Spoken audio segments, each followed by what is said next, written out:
Welcome,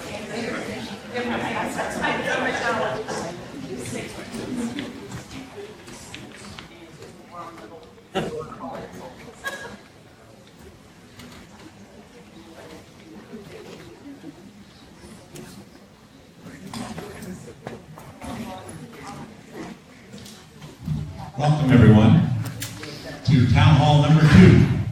This is the second of 4 we expect to have. We will have one on Thursday of next week and one on the following Tuesday, but they will all be here. Tonight, we have a different program, and before we get to that, let me first of all say thank you to the Mount Vernon City Board of Education, Superintendent Bill Cedar, Twin Oaks School Superintendent Sue Miller, and this wonderful technical staff that we have around here that's made these kind of things possible, and along with our panel this evening. I would like to go through and mention our committee. These 4 meetings didn't just come together.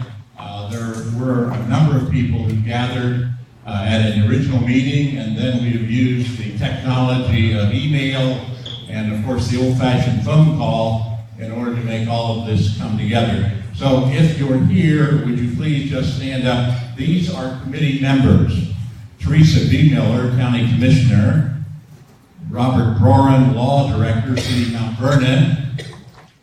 Chad Christopher, Mount Vernon Fire Chief. Tom Collier, County Commissioner. Joel Daniels, Safety Service Director, City of Mount Vernon. Ashley Deidinger, KSAT. John Francis, City Council, 2nd Ward. Bruce Hawkins, President of Council. Rick Lanuza, Fredericktown EMS Chief. Chip McConville, County Prosecutor. Scott McKnight, Mount Vernon Police Captain. Julie Miller, Health Commissioner. Roger Monroe, Mount Vernon Police Chief. David Priest, Chief Probation Officer, Municipal Court. Roger Reed, County Commissioner. David Schaefer, Knox County Sheriff. Jay Sheffer, Captain, Knox County Sheriff's Office. Judge John Thatcher, Municipal Court Judge. William Cedar, Jr., Mount Vernon School Superintendent. Judge Jennifer L. Springer, Probate Juvenile. Laura Webster, Operations Director, 911. Judge Richard D. Wetzel, Common Pleas Judge. Jeff Williams, Executive Director of the Freedom Center. Would also like to point out here Tanya Newell, who's the Administrative Assistant to the Mayor, has been very instrumental in making sure everything gets coordinated.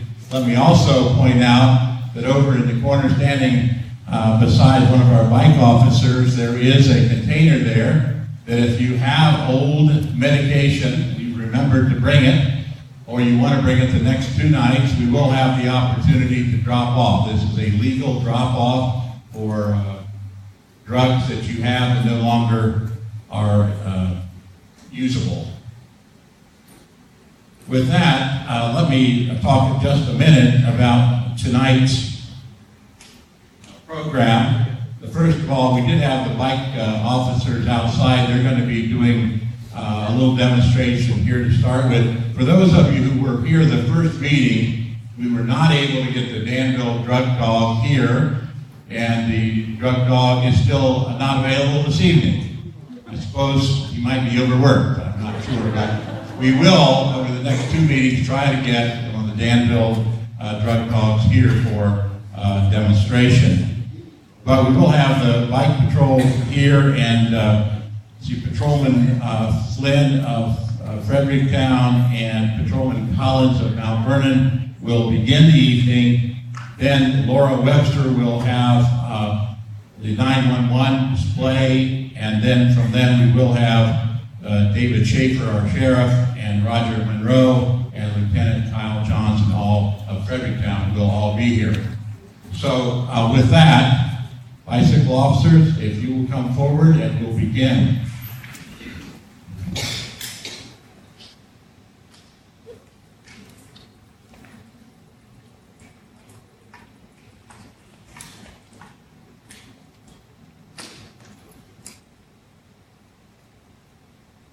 Guys hear me?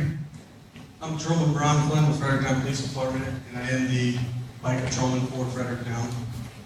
I went to school at, I've been certified, went last May, and became certified. It's a 40-hour course, all week long. We did it down at, through Delaware Police Department. They hosted it. Patrolman Collins and I both were there. 40 hours, like I said, became certified nationally for lifetime. So this is my bike. We got this last year. I applied for a grant through Walmart. Got quite a bit of money to put towards this. And Why Not Cycling basically donated the rest. So the bike was pretty much free. We didn't have to purchase the lights. And it does have a sign, believe it or not. I use this for everyday patrol in the village. I don't go out every day on it, but usually in the good weather, I'll go out, whether it's 2 to 10, 10 to 6. You can sneak around on it. I've had a few of our regulars tell me that they don't like this thing because they don't know what's coming. So I've made traffic stops with it. One of my first vehicle stops on it was a rolling domestic. I was coming down the bike trail in the village and seen this truck stop. I kept stopping in the middle of the road. So I cut across, and sure enough, they were bickering at each other and stopped talking to them. So it's pretty universal. You can sneak around. Like I said, I've done traffic stops. I ran LiDAR with it, the laser gun, checked your speed. So it's fun. It's exercising. Makes a long 8-hour shift, but it's worth it. I'm Patrolman Aaron Collins with the Mount Vernon Police Department. Like you said, I went to school at 10, 3-hour course. I've got a Fuji bicycle. Can you hear me now? Okay. This is a Fuji bicycle. Like you said, I went to school with a 3-hour course. Some of the things that we enforce on the bicycle, they have to have lights, bicycle white lights in front, and a red light to the rear at night. In the city of Mount Vernon, we also have a bicycle registry. All the bicycles are supposed to be registered with the chief and captain, with a sticker at the bottom side of it. A lot of the things that we like to enforce on the bicycle is we hit the alleys a lot. A lot of drug activity in the alleys. We're able to sneak up on people and like things that we can't do on a vehicle because they're too noisy. People hear us coming. I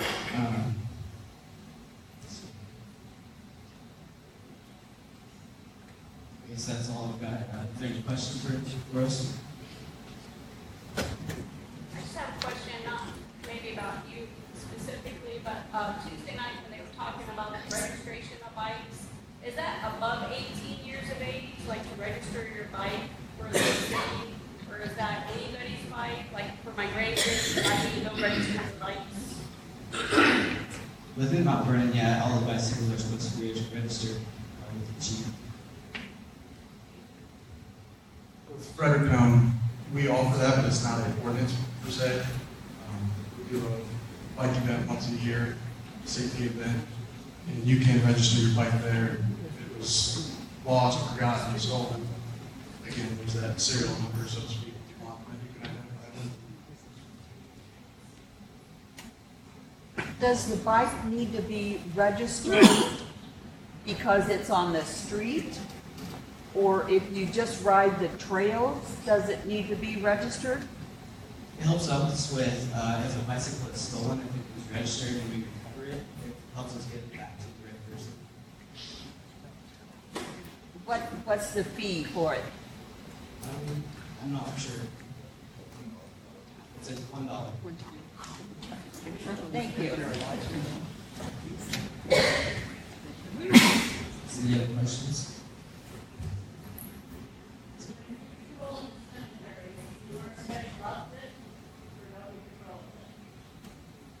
When we patrol on bicycle, this is usually what I wear. These are different pants than just regular patrol. I've also got shorts that I can wear.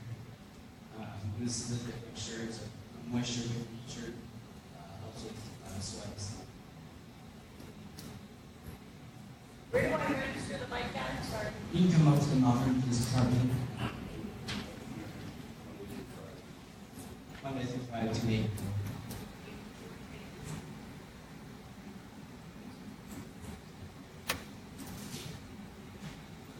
Thank you guys.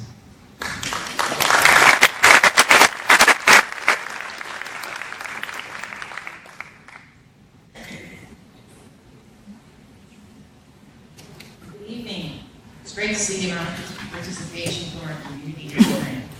My name is Laura Webster. I'm with Knox County 911. I've been with the agency for 22 years. As you can imagine, a lot has changed in those 22 years, and the biggest change we've had is technology. When I started, we had paper, pen, typewriter, and a map on the wall. They now run 12 different computer programs in the dispatch center to serve you. Your call comes in, a dispatcher answers that call. She starts to enter it into the computer. Another dispatcher picks it up to dispatcher while this dispatcher is still asking her questions. A lot of times I think there's some confusion as far as they feel like because this dispatcher is still speaking with them, that their help is not being sent. But rest assured, another dispatcher is doing that. Once it's entered into that computer system, not only do the other dispatchers in the room see it, the responders in the field also see that call that has come up on the street. We have 19 full-time dispatchers and 4 part-time dispatchers. We right now are fully staffed in our dispatch center. When I started, there also was not any mandated training for 911 dispatchers. The state has just come down with mandated training that dispatchers are required to have. Knox County's dispatchers have this mandated training for quite a few years and well above that also. We have a tactical dispatch team. That tactical dispatch team works events or large-scale incidents. They work out of the emergency management trailer. That's their mobile command post. We also have dispatchers trained to work in the Emergency Operations Center. We are fortunate to have Director Mark Maxwell with the Emergency Management Agency, who puts on drills and trainings so that we are prepared for these disasters or catastrophic events. In the year 2016, we had an average of 379 calls per day. That's non-emergency and emergency calls. We also entered 44,000 CAD incidents into our computers, so those are calls for service that we set responders, law enforcement, fire, and EMS out to. Our dispatchers enter all warrants, missing persons, protection orders, stolen guns, stolen vehicles, stolen articles, amber alerts, and concealed carry permits for the county. Now we do with a video so that you can see what a day in dispatch looks like.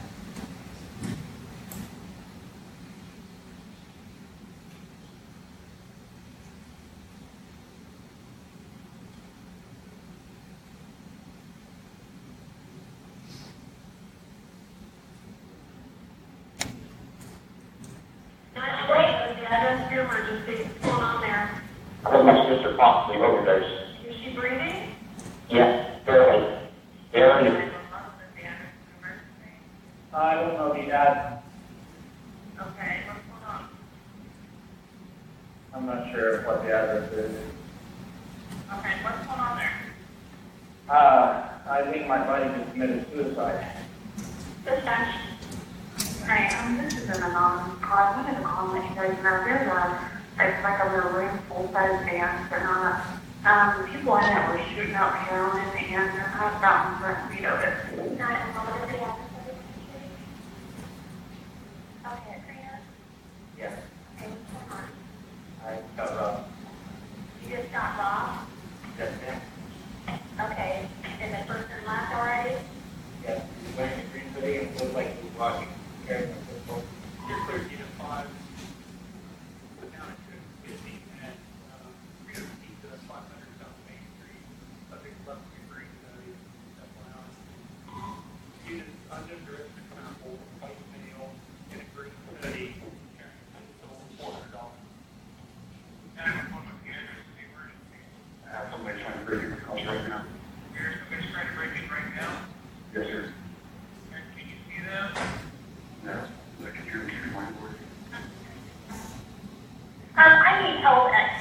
and he is acting psychotic and upstairs doing drugs, and she wanted me to call and have somebody go there right away.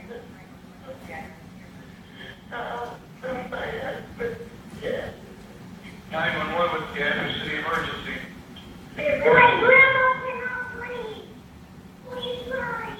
How old is your grandmother? 56 years old. 911. My friend's trying to kill himself. Well, I don't know where over you. And how they trying to kill himself? My friend is trying to kill himself. He's trying to get hurry and hurry. 911, what is the camera? Yes. What's going on? My friend's boyfriend just OD'd like 2 days ago on drugs, and he does not recall it at all. And he's ODing on drugs again right now, and he's really psychotic, and he's like trying to beat her up. And 911 with Kansas emergency.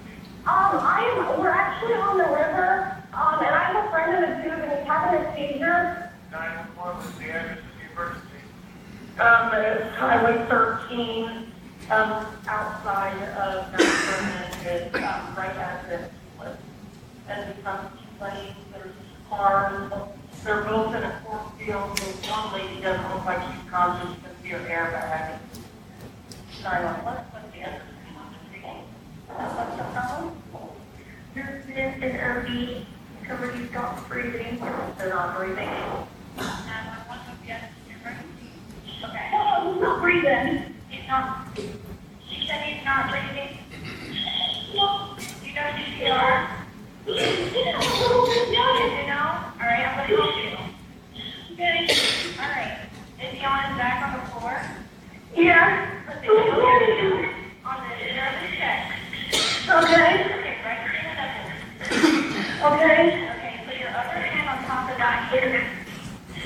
Okay, between his nipples? Yes, and push the head up past at least 2 inches in depth, allowing his chest to return to the normal position, right? Okay. Okay, you just need to pump twice. At least 100%.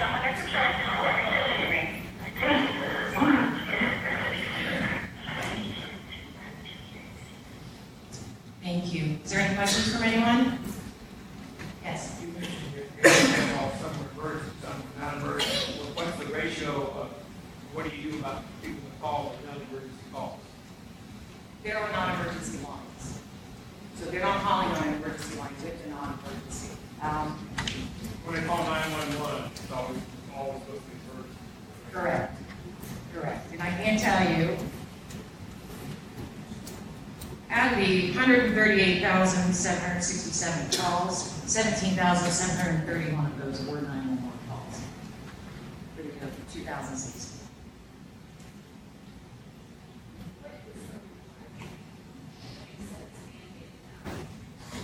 The mandated training is a 40-hour basic telecommunicator course, emergency medical dispatch, which allows us to give pre-arrival instructions, and CPR.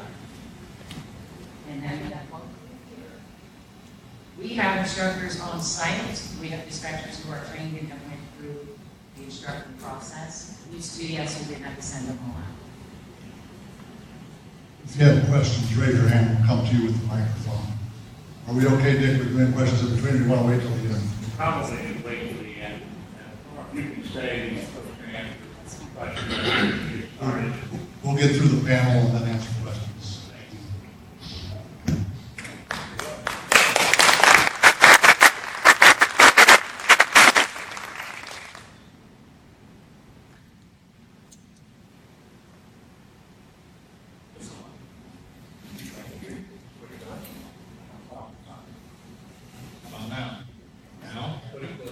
Now? All right. While we're getting the slide started here, just go ahead and introduce myself. I'm Lieutenant Kyle Johnson with the Fredericktown Police Department. Also with us tonight is the Chief of Police, Robert Brown, from the Police Department. Basically, what we were asked to talk about here was we've been very fortunate. We've had a very successful neighborhood watch program that we started a couple years ago. And that community involvement is very important. I know this whole series is talking about the drug issue that this community is facing and that this nation is facing. And I think if anybody was here at the first one, I know it was said that it's very important that the community is involved to help us fight this problem. We realize that too, and that's why we started this neighborhood watch program a few years back. So we'll get right into it here.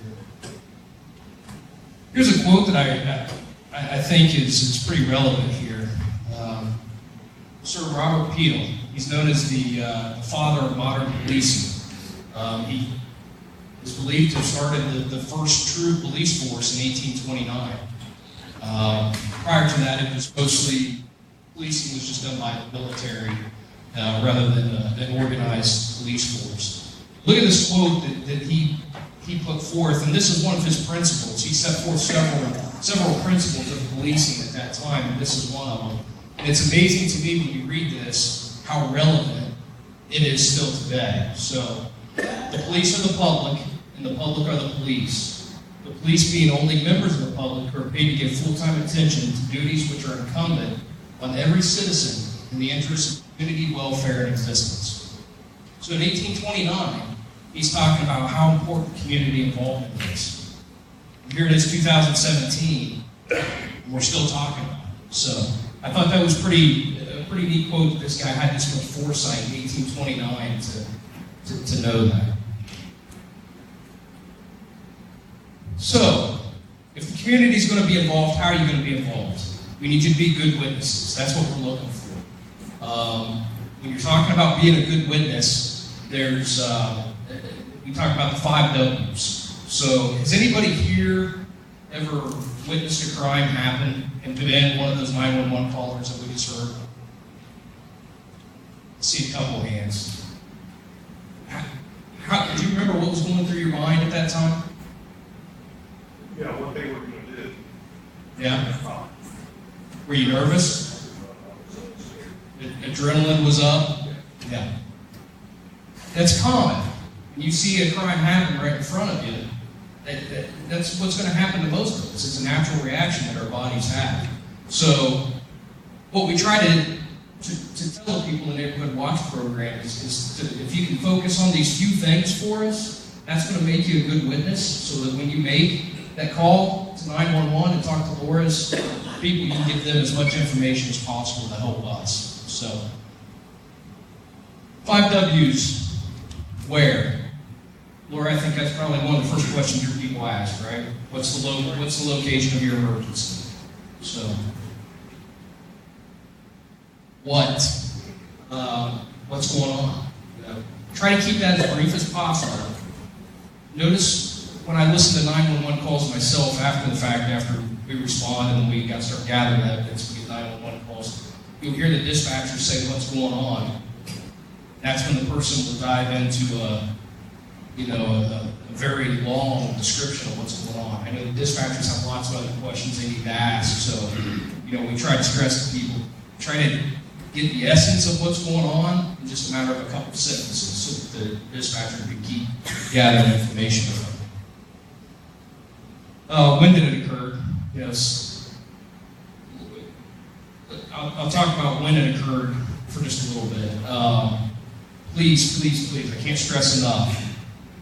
You see something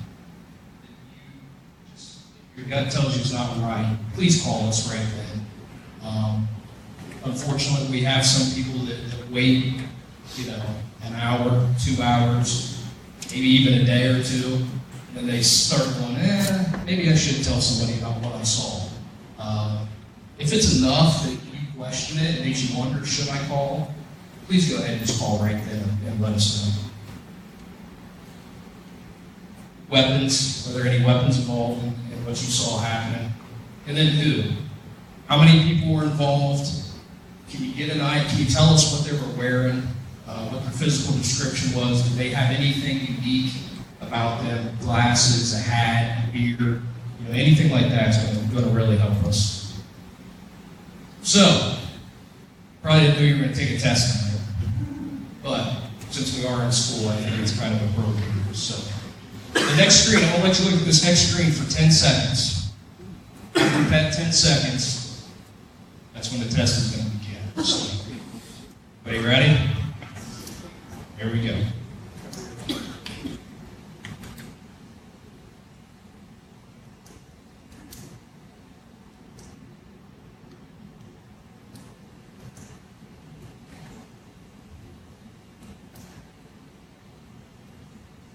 All right. Everybody got that in their memory? So, it's easy in a setting like this, where we're all comfortable, we're relaxed, nothing crazy is going on. But as we talked about with the gentleman that has made an 911 call when he witnessed a crime, this stuff can be very difficult. So, first of all, somebody just yell it out. Where did this crime occur? In front of the bank. Anybody have anything different? City Bank. When did it occur? 12:04? Yeah. Anything different? You guys are good? What did you see? What was going on? Coming out with money. Get away from it. Did I hear somebody say robbery? Okay. I put a question mark on here. It probably was a robbery. Could have been something else. Who knows? Guy coming out of a bank with a gun. And it's probably a robbery, but if it wasn't, something's still not right. So please call us. Wasn't there money in that satchel he was carrying? Was it his money? That could have been. Maybe that's how he walks out of the bank. Protecting his own money. Maybe he just cashed in a CD. He wasn't taking any chances. All right, so let's go to the who. Who did we observe? Anybody get any descriptions of the people involved? What'd you say? Two guys in stocking caps? What else? Did you get the license plate? 48124. 48124? Old convertible Cadillac. Yeah. I'm liking what I'm hearing. What else? Broken headlights, There's my hero right there. So, no, you guys, this is all great stuff. You guys are all giving good answers. I really like the two people over here, the one that got the plate number. That's extreme. That helps us huge. I can't tell you how huge that is if you're able to get a plate number when you see something like this. Fortunately, that adrenaline's going, and that's the last thing you're thinking about when you're doing some crime. So, let's just go through some of the stuff here. A lot of these you guys already had, which is good. It's two males. Anybody catch it? One had number 25 on his shirt? Yeah. That would help us out. That's pretty good. Smoking a cigarette. Mask. I think somebody mentioned that. Anybody catch it? Had Bahamas printed on the bag? Yeah. Somebody said convertible. Somebody over here. Cadillac. That plate number you saw, it was tough to read, but you had most of it. It was actually AV 124. So any part of it you can get us is a huge help. So good job there. Broken headlights. Talking about, when we're talking about physical description, anything distinctive, that works for vehicles as well. Coat hanger antenna. Cracked windshield, I think he said cracked windshield as well. Any weapons? Long gun, rifle gun, machine gun. I heard somebody say Thompson machine gun. All those are good. Just please let us know. Really, all we need to know is just let us know, was it a long gun or was it a handgun? So that we have an idea of what we're looking for. Miscellaneous. I already heard somebody say it. Somebody over here. Direction of travel. Very good. All right. Here's the shot again to see what all you've asked. All right. Change gears here real quick. Probably one over my time already, so I'll try to get through this quick. Shortly after starting the neighborhood watch program, the Neighborhood Watch Group decided that they wanted to do this event known as the National Night Out. Has anybody heard of the National Night Out? Have any idea at all what it is? It's a nationwide event. It happens on the first Tuesday of August of every year.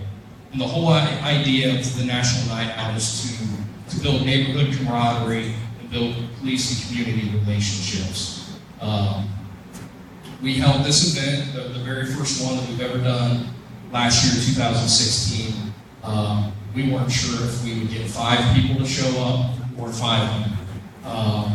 I don't know how many showed up. There was no way to really get a head count, but I can tell you that we were overwhelmed in a very good way by the turnout that we had for this event. It was ended up being a great event. Part of it was a car show, and again, we weren't sure if we'd get 3 cars to show up for the car show. We ended up with 75 cars to show up for the car show. So very pleasantly surprised with the turnout and support. I've just got some pictures here from the event to show you.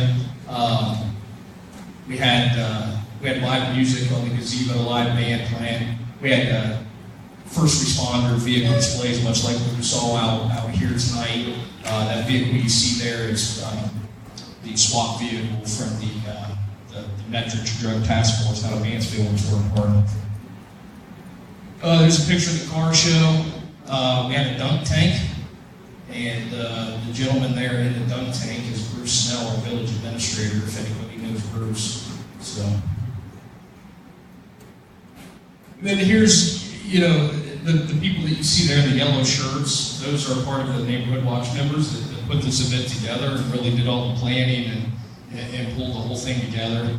I just like these pictures here because it shows you, the community coming out and interacting with each other. When we started the Neighborhood Watch program, I remember the very first meeting that we had. People were talking with each other, saying, "Where do you live? Where do you live?" There was 2 people that began conversing with each other, and I just overheard their conversation. And they discovered that they have lived 2 doors apart from each other for more than 10 years, and they'd never met. They didn't know each other.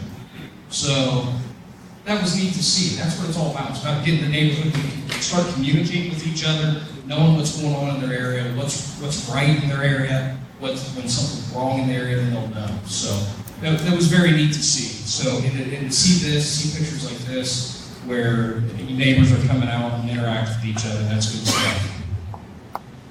We are going to do the event again this year. It'll be August 1st this year. It's always the first Tuesday in August. Here's another project that our Neighborhood Watch group is working on. That you're seeing there, that is underneath the Mill Street Bridge in Fredericktown. If anybody's familiar with Fredericktown, you'll know right where that is.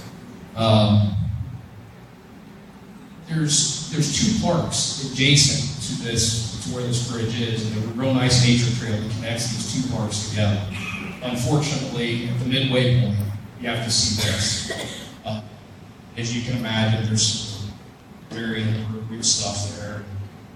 So our Neighborhood Watch group decided that they'd like to clean that up. So what we're going to do is we're going to paint over it to cover up the graffiti, and then we're going to apply an anti-graffiti coating to it. So if anybody tries to graffiti this wall in the future, it will stay, the paint will go on there, but it comes off very easy. You take a garden hose and just spray it right off.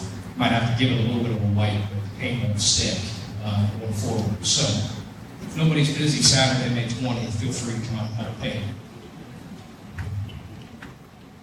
Then we'll save the questions for afterwards.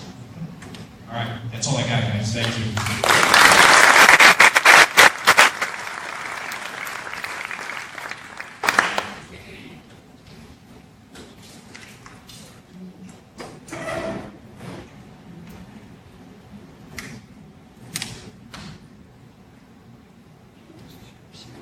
I'm Dave Schaefer, the Knox County Sheriff. Just began my 2nd term as sheriff and participating tonight, and then I believe next week, one day, or coming up on another panel, we're going to talk about some stuff with the judges, I believe, and that will include some of the things that are going on with the Freedom Center at the court and some of the programs we run inside the Knox County Jail. I believe tonight they want me to speak a little bit about the crime trends, some of the things that we have going on fraud-wise and things of that nature. And I guess we could make an entire program out of the different types of scams, and I could speak endlessly on the different styles and the different methods and everything that they use. But I guess the thing to take from this is the biggest portion of frauds that you're probably going to run into is computer-based or something of that nature that's involving credit cards, your computer, or financial things of that style. So it's just a matter of keeping track of your statements, your businesses, your transactions.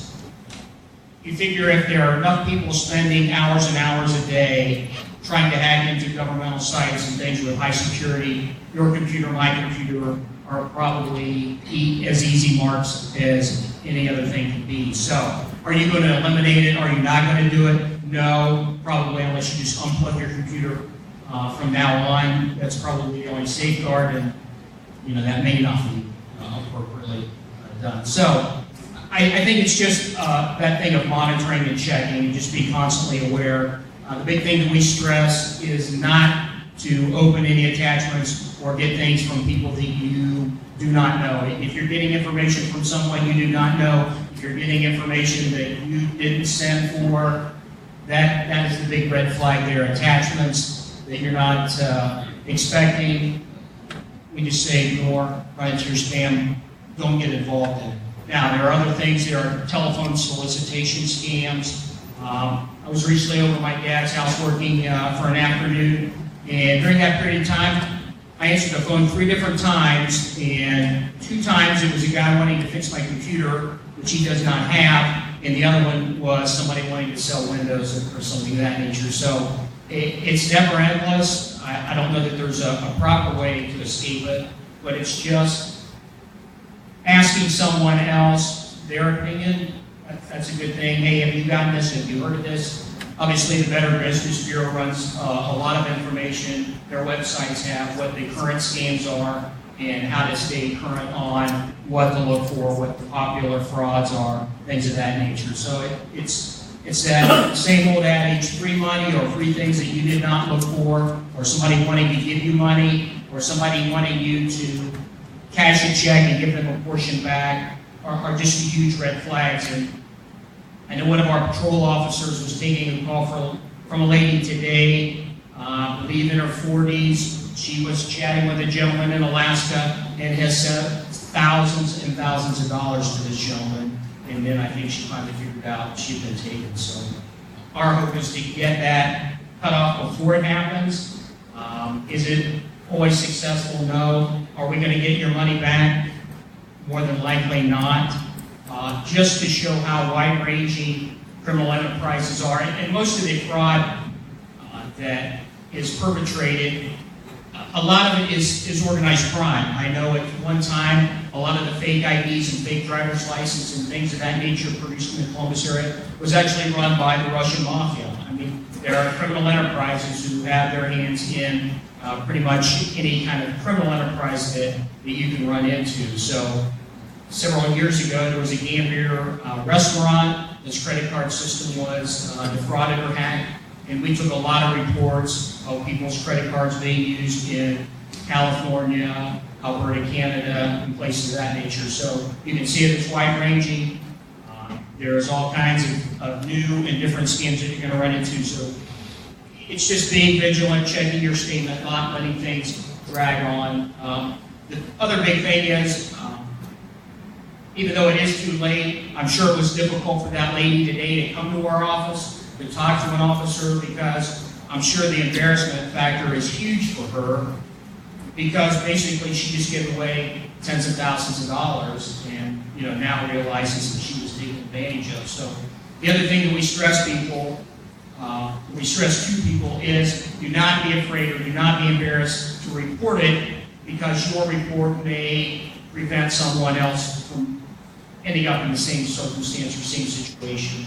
We send our reports daily to the news media, and we have them publish it, kind of in the hopes that somebody may read something and recognize something from maybe a burglary or a theft report, or they may see something that has to do with a fraud or theft and think, I had that same kind of call, I'm glad I didn't do anything, or if I get that call tomorrow, I'm going to know that there is an issue with it. And I know the first meeting and this meeting, we talked a lot about drug trends, the crime, and how a lot of crime is driven by drugs, and Chief Monroe will talk a little bit about that. But it's not all doom and gloom all the time. I grew up in Fredericktown area, Knox County. I have no issue with raising my family here, working here, living here. It's a nice place. Are there a lot of places a lot worse off than Fredericktown? In Knox County, definitely. Do we have our issues here? Yes, definitely. It's just that whole situational awareness of being aware when you go out, like the chief will talk about locking things up. And, it is not the 1950s. You just cannot leave your doors and windows open and using your vehicle, or bad things will happen.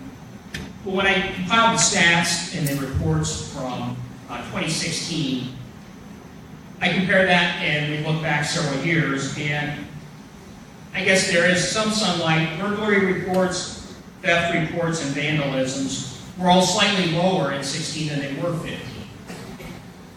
Does that mean our drug situation is going down? No, probably not, but it shows that law enforcement agencies are out there, they're taking advantage of the information that they're given, they're working cases, they're having public interaction, they're getting information. Our warrant arrests were up. The total number of reports that we took were slightly down. The courts obviously are active.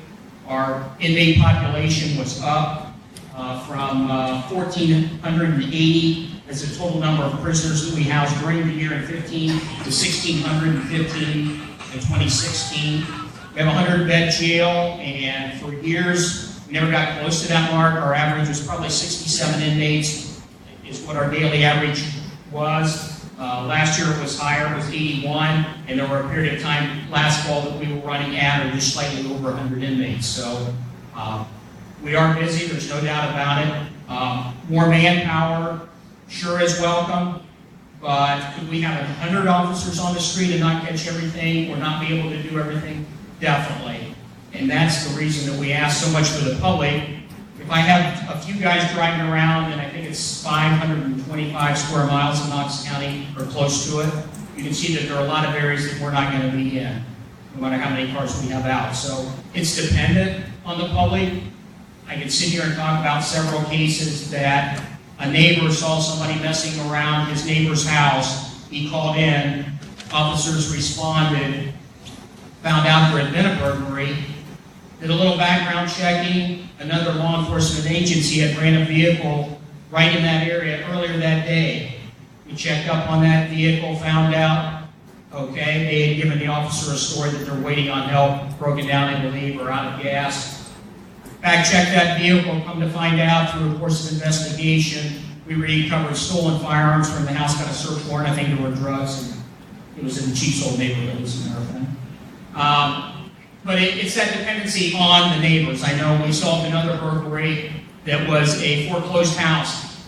The lady was watching out her front door, saw somebody go in the garage, shut the door behind him, solved a good burglary in progress by that. So our guys drive around, they solve some stuff, but we don't solve near as much as we do when we get tips and information from the public. So I'll let the chief go on to specific stuff, and then we can talk about some of the questions that you may have. And one thing I was going to hit on just before the chief talks, and Lauren didn't get a chance to mention, but if you call into 911 and it is emergency, they have a set of questions that sometimes may seem a little odd, and I know she's updating the whole system, and it's up and running on the fire and squad side, and it will also be becoming available on the law enforcement side.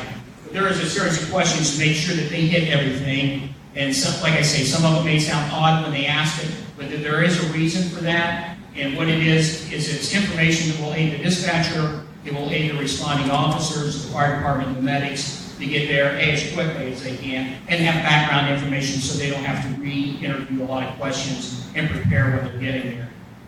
The thing that I was going to talk about, just as I went in, the chief takes over, is some of the things that we have learned through other criminal enterprises. I know there was a group of burglars that were targeting areas in the county. And after we were able to make an apprehension, some of our detectives drove some of the guys around to try and identify other victims, because these guys had broken into so many residences, they didn't remember them all. They would drive around, find a house, and do a burglary. So during the course of that, they were interviewed, and some of the things that they mentioned that made a house either an easy target or a not so easy target.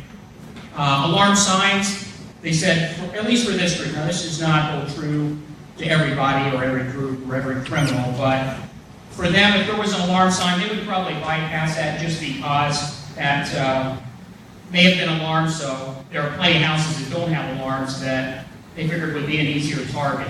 If they said if there were lights on during the daytime, like the outside garage or porch lights were on, that was generally a given, that those people just went away, left the lights on. Most people, if you're home, you're not leaving your outside lights on during the day, so that was a pretty good clue for them.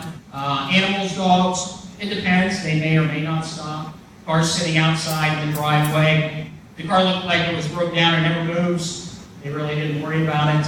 They went ahead. And their method was to knock on the front door. If you answer the door, they'll ask a question, hey, I'm lost, or I'm looking for Joe, or I know we've had this several times, I'm looking for a dog.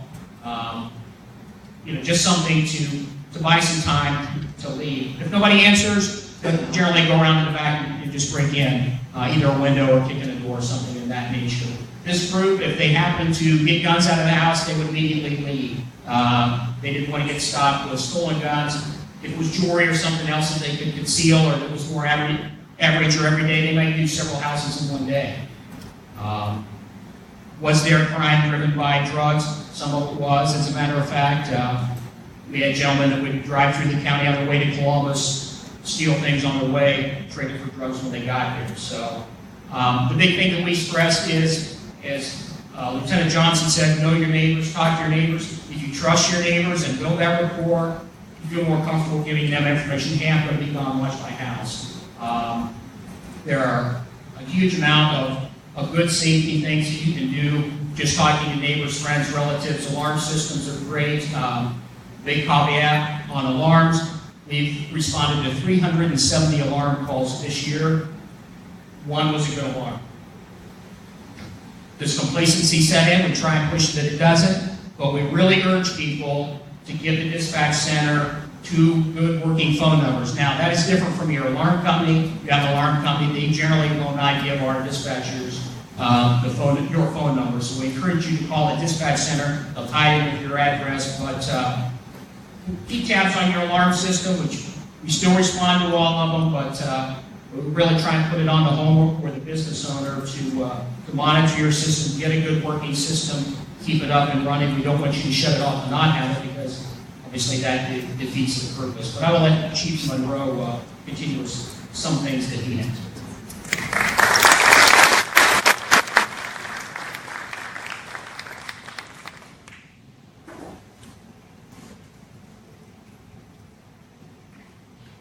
Good evening. Everybody can hear me? You won't have no trouble hearing me, trust me. All right. My name is Roger Monroe. I'm Chief of Police of Mount Vernon Police Department. I've been doing this job for approximately 28 years. And I want to start off by saying, look around you, the crowd that we have here is amazing. But with that said, I want you to notice that this isn't just the Mount Vernon Police Department up here. You have the Fredericktown Police Chief here. You have the Sheriff of Knox County. Okay. You have the 911 coordinator. It's everybody from this county that's here. And when we talked about Tuesday that this is a community problem, we also work as a community and law enforcement. Okay. Not one of us here doesn't share information with the other. If something bad happens in Mount Vernon, it's a Fredericktown problem. If it happens bad in Fredericktown, it's a county problem. It's a Mount Vernon problem. So I want you to understand that when we ask for your help, okay, it's because we're using each other as help also. So we're trying to do the best job we can to make your community safe. And although this is geared toward drug awareness and this segment here is geared towards crime prevention, we still need your help in all these events. So moving from what the sheriff talked about, I'm going to work into personal safety, and also then I'll go back to what he was talking about by home safety. So these are things that I want you to understand that will help you stay safe and be aware. So first thing is, what are the criminals looking for? And I use the word criminals as in people that are committing crimes. Okay, not everybody commits crimes or criminals, but that's how it ends up. So the first thing they're looking for is easy or soft targets. And what I mean by that is what the sheriff talked about is they'll drive around and they'll look for certain keys and clues to make their theft or their crime easier. Walking down streets, how many times you see kids in the street walking instead of using the sidewalks? Okay, that doesn't mean they're necessarily committing a crime, but what are they doing? They're looking in car to see if they're unlocked. All right, they're looking to see what's sitting on the seat of your car. You know, they got perfectly good sidewalk, 10 feet away, but now they're walking down the middle of the street. Many of times when I was on patrol, we forced them over to the sidewalks for a reason. We don't want them walking by your cars or down the middle of the street. Okay, that's just a show of defiance if you ask me. All right. Second thing, path of least resistance. Again, I already touched on this a little bit. Unlock doors. All right. Unless you have something extremely valuable in there, they're not going to damage your property because it takes too long.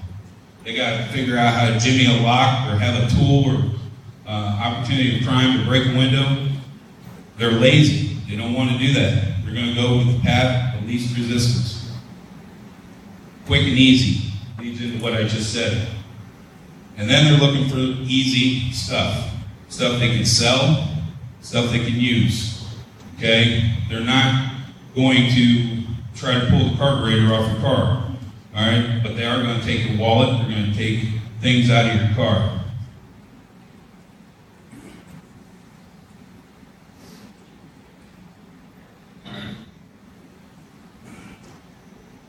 So what do we do? All right?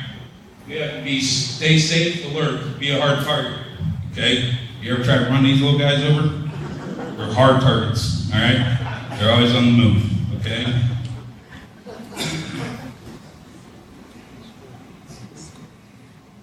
Be aware of your surroundings. All right? If it looks hokey, it probably is hokey. I think Lieutenant Johnson talked about that a little bit ago about if it feels weird, back of your hair, the hair in the back of your neck stands up, you're probably right, all right? Don't be afraid that if it doesn't feel right, to get out of the situation, move along. All right, I want to talk about a little bit about going shopping, all right? When you go to a parking lot, all right? If it's dark out at night, what kind of parking lot do you want to park in? You want to park in the dark side where there's nothing going around, or you want to park in a lighted parking lot where everything can be viewed? These are the things you got to think about when you go to a parking lot. Don't park way out where there's nothing at. So everybody's like, well, I don't want my car hit, so I don't park up in the park where there's a lot of people. And then when you do park, make sure you lock your cars.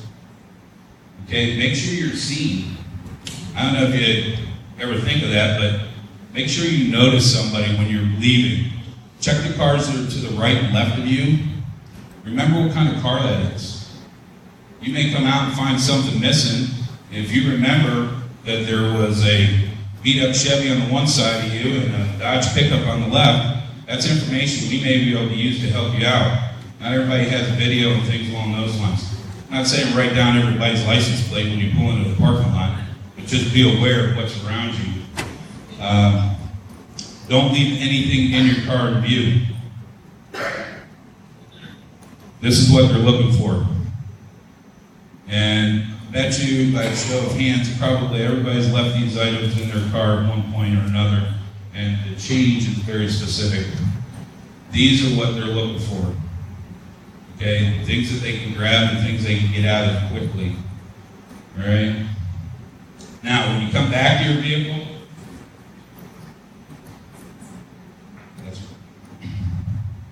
when you come back to your vehicle, be ready to enter your vehicle. Don't come to your vehicle, then start looking for your keys and trying to figure out what I'm going to do with my groceries. Oh, I want to put them in the back. Now I got to move around, put them in the side. Now my door's locked. Now I got to go around. Be ready. Have a plan as you're walking back to your car. Keep your keys in your hand. Be ready to load your car up and get out of the area. If you see somebody that makes you feel uncomfortable, go to where there's people at. Hold off and get back to your car. You guys are your own best security. You will know when it doesn't feel right. Don't be afraid to, call us, like we said, if something doesn't feel like it should be. All right? And this isn't only for stores. This goes for everywhere. This goes if you're out running the trail. How many people, by show of hands, would have somebody stop and ask them for directions? Anybody? Okay. Were you in your car? Were you walking? What kind of distance did you keep from that person? Were you aware of your personal space? Or did they come up and put their hands on your window and lean in? Hey, I don't know where I'm at. You got to think about these things because these are how the predators act. They look for your misbehavior or your mistakes to capitalize on their advantage. So just be aware at all times of everything you're doing. All right? I want to move on to what Sheriff Schaefer talked about. And he thought Kyle gave you a test. I'm going to give you a test also. I talked about hard and soft targets. Pretty nice looking poem. Hard target, soft target. Shout it out. Soft. Yeah. All right, somebody give me why it's a soft target. Exactly. Gives you a sign that it's possibly vacant, right? Doesn't look like any cars are there. All right. Hard target, soft target. Why is that? Say. Too much foliage. Can't see the front of the house. Can't see what's around the corners. Okay, these are in daylight. Imagine when it's dark. Okay. Next. All right, now don't go by the fine establishment that it is. But hard target, soft target. Soft target. Very easy to get to. All right, next. Hard target, soft target. Soft target. All right. What the guy up front opened up window. These are average pictures, folks. These are your houses. This is your neighborhoods. These are what the people out there that are trying to break into your homes and take your things look at it. Yes. Hard target, soft target. Now we got it a little difficult. Hard target, soft target. Hard target. Why is it hard target? Well lit. No foliage. Obstacles, right? Looks like somebody lives there, right? Doesn't look vacant. Right on. Next. Hard target, soft target. Right. Easy one there. Hard target, soft target. Soft target. Why is that? No lights. This, if you don't have street lights at night, this is 90% of Mount Vernon. Everybody thinks they gotta go to bed and turn their lights off. Okay? Light that place up. We have to be able to see too. When we drive around neighborhoods, come from dark cars or light and then go into dark backyards, it's hard for us to see too. So, all right. So with that, we just gave you a taste of things you can do to help protect yourself. We made this quick and brief. We could talk about all these subjects for hours. All right, but we wanted to keep it short and sweet and let you know that, these are some of the things that we look at and we know that's going on. and that can help you get better at protecting yourselves and to help us protect you and get the information out. So again, leading in from Tuesday, the people with drug addiction or people trying to make that fast dollar, these are the things they're looking for. These are the kind of crimes they go after, and this is what we need your help in preventing. So, does anybody have any questions now?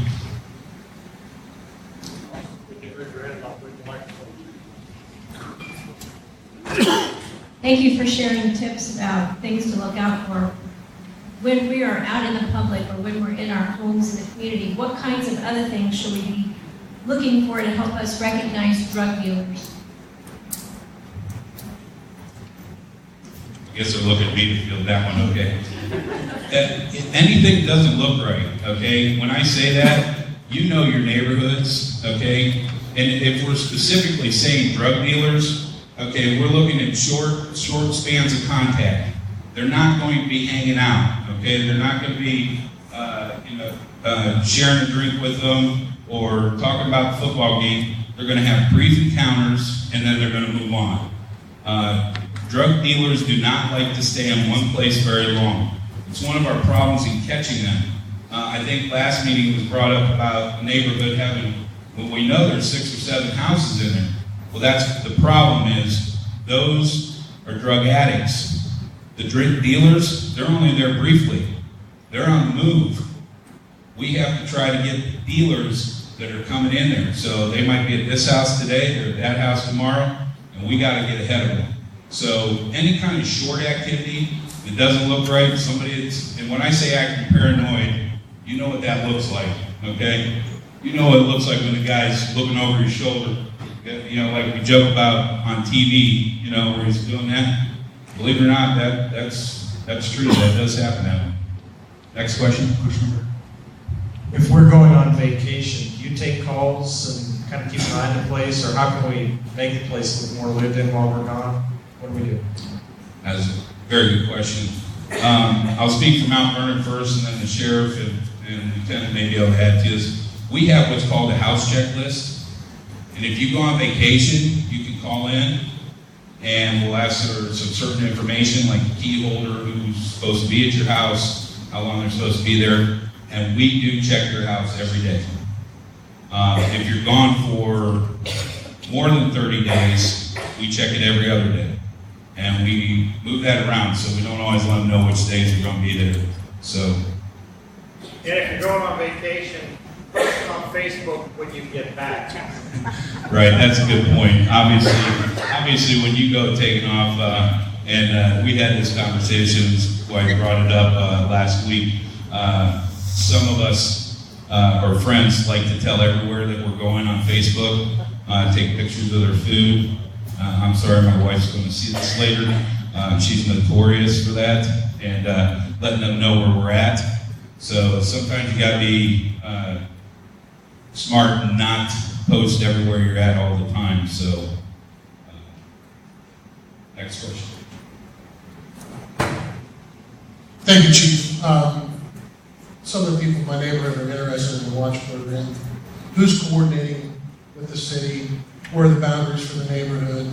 How do we coordinate that? What mechanism do we utilize to get it started? Stuff like that, if we're interested in a neighborhood watch program. If you're interested in a neighborhood watch program in Mount Vernon city limits, we have a pamphlet over there on the table that tells you a little bit on how to get started in that.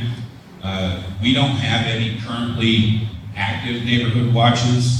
We work on a program that we've worked with some neighborhoods on being awareness. But if anybody is interested in that and you have a group in your neighborhood that somebody wants to take the lead on, just contact the police department. Captain McKnight, who's in the front row, would be more than happy to start coordinating something with your neighborhood. And you can set your own boundaries. Either one of you guys want to elaborate on anything? Generally, what we've done, I know in the Apple Valley area and some of the townships, is just meet with a group. Apple Valley has probably been the biggest contributor on the neighborhood watch as far as the county has. And generally, if there is a pocket of or an area where there are issues going on, we'll meet with residents generally at a township meeting or at the Grange Hall or something of that nature and give them a lot of the same tips that the chief is giving here or that Fredericktown may share with their personnel. Just that situational awareness, getting to know your neighbors and kind of that relationship building. I got my first IRS threat of lawsuit tonight, just before I came. Who do we report that to? Well, it depends. If you live in the city, call the chief. If you live in I knew he was going to say, you don't live in Fredericktown by any chance, do you? We will take reports on that. Fortunately, this year has not been quite as bad, but last year was huge on people's social security numbers being used to fraudulently file tax reports. I know some people would just file their IRS report and find out that their social security number had already been used to file a report. So I think they were encouraging to file early this year. Fortunately, I think that scam has moved along because we've just not gotten quite as many of those. But the IRS has told you that they will never contact you demanding payment of that nature. Sure. I was just going to reiterate on Neighborhood Watch. On our street, we know all of our neighbors and the neighbors know us. We share phone numbers, and then if somebody is going to be gone on vacation, all the neighbors know it, so they're kind of watching each other for it. And I'll use an example. My husband forgot to tell our neighbors that the generator man was going to come. He got to the back of the house and he was surrounded by neighbors wondering who he was because it was a white van. He drove to the back of the house, but because the neighbors knew we were gone, and he was surrounded and they questioned him just like a police officer. So get to know the neighbors. There's also an app out there, kind of like Facebook, and I wish I could play the exact name, but I think it's called Neighbors Next Door. Yeah, Next Door app. So a lot of the neighborhoods are actually using that app. That way it's easier to get in contact. You don't have to worry about finding a central meeting place. And you can geographically set that so it only covers your area. So I do know that is being utilized within the city of Mount Vernon, I assume in the county. And Apple Valley uses that quite a bit. Okay. Next question. Other questions? You ready, Pam? Yeah. Right here, Tom.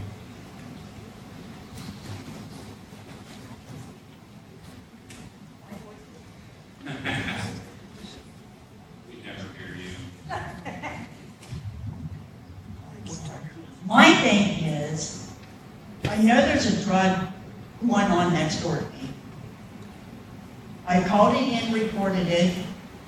I don't know if they're watching or whatever, how long it takes. But now she's got the cars not pulling over by her residence, they're pulling over by my residence, out-of-state cars like from Columbus, doing their deal. I can't get the license plate number because it's too dark at night. I don't want to go out there and take it and then be obvious. I know what's going on. Now, my thing is with them, he says, you can't bust us because my dad has a business in Mount Vernon. We can't bust him, why? Because they have a business in Mount Vernon, his Okay. dad All right, well, he's wrong. Because we just shut down the business not too long ago for that right there on the square. Okay, it was a couple-year operation. not doing it in the business, but the boy works for his dad. Okay, well, he's wrong. In your situation, though, you're absolutely right. Do not put yourself in danger to get information. But there are other ways. You usually carry a cell phone. Sometimes a side picture of the car. You know, I'm not telling you to flash and make it obvious, but, you know, taking photos sometimes, and Lord knows, law enforcement's been caught on video plenty of time. You can catch the drug dealers on video, too. We're okay with that. Okay, so if you want to use those tools that you have at your access, and then just give us the information. And I know you know how it works. It takes time, unfortunately, but we do take all that information in, and our cases are billed all the time. So. Anybody else? Thank you. you shared some statistics earlier on the crimes. I was just wondering about the statistics for the increase in drug activity from last year compared to this year. I wish I had that stat, but I don't. I don't know if the sheriff can field that or Kyle. I know we took a few more reports, not a significant number of what we call drug identified reports, but that includes a lot of different things, not necessarily just drug activity, but it was up. It was not significantly up from the year before them. I guess if you look back from 2012, it's just kind of crept up each year. Yeah, it's hard to classify what is a drug activity report. So many crimes go hand in hand with drug activity. So, and there's no way to even say what percentage that is, but I would suspect that it's extremely high.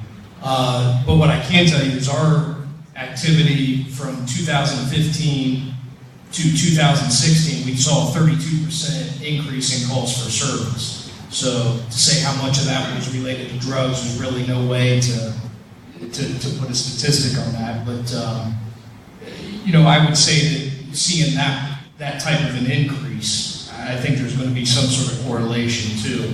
I also think though that it has to do with the implementation of our Neighborhood Watch program, and that we've trained the citizens on how to be a good witness and to report to us early and often.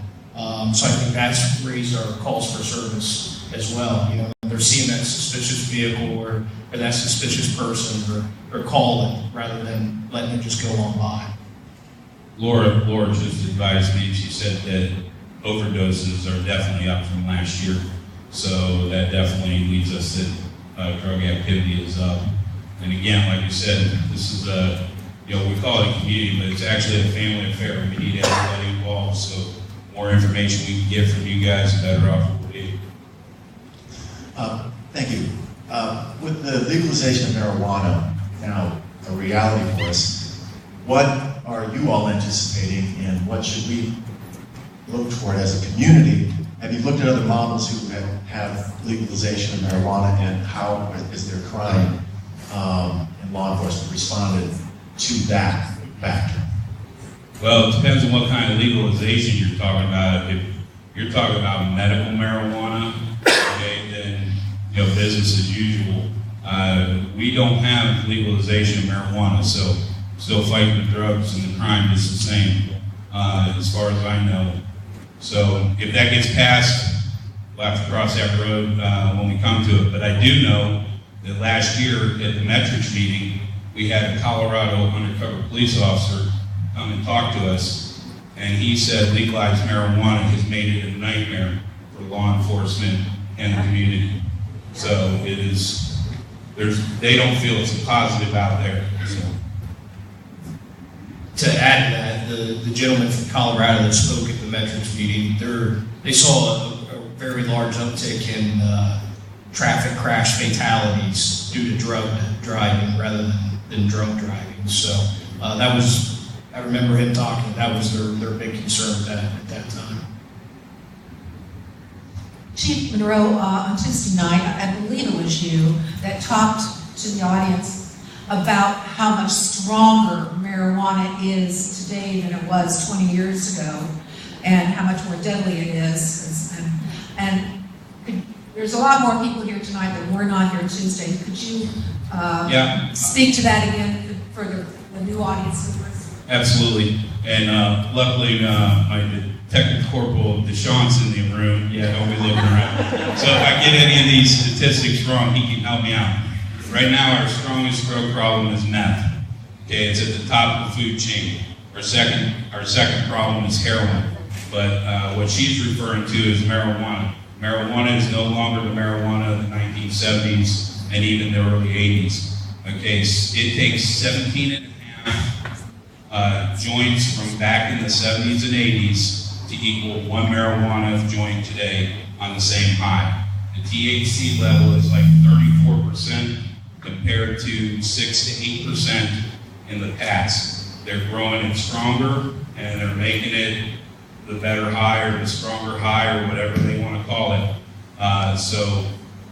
When you talk about it's not a gateway drug, you're only fooling yourselves. Go ahead, next. All right. Folks, I want to thank everybody for coming out. I'm going to pass it off to the mayor here to close out. And look around, get to know each other, introduce yourselves. We'll be probably hanging around for a little bit, so thank you.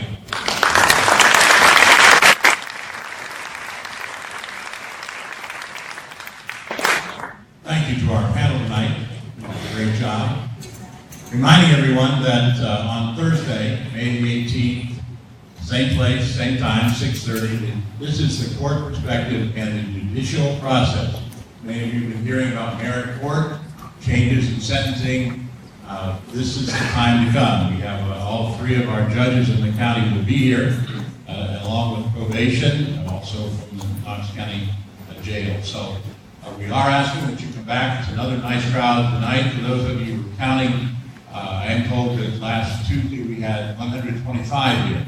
Looks like we have about the same tonight. So thank you all for coming out. This is a learning process for all of us. We look forward to seeing you